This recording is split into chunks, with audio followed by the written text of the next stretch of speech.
Recently, we had a family start on our nutrition coaching program. Clark, the dad, never spent any time in the kitchen before. Well, he did, but it was only to eat his wife Kristen's food. He wanted to get more involved in the kitchen and help Kristen out. So we started working with him on simple recipes so that he could start increasing confidence. If you're a beginner in the kitchen, you need to try these 4 recipes. The first one, egg roll in a bowl. It's only 3 ingredients and it takes less than 10 minutes to make. Recipe number 2, cheesy beef and broccoli bake. Think of like a healthy spin on a shepherd's pie that the entire family will love.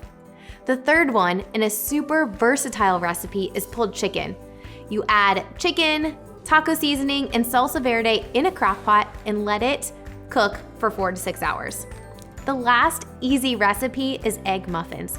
This is a simple on-the-go breakfast option. So if you're a beginner in the kitchen, try these 4 recipes.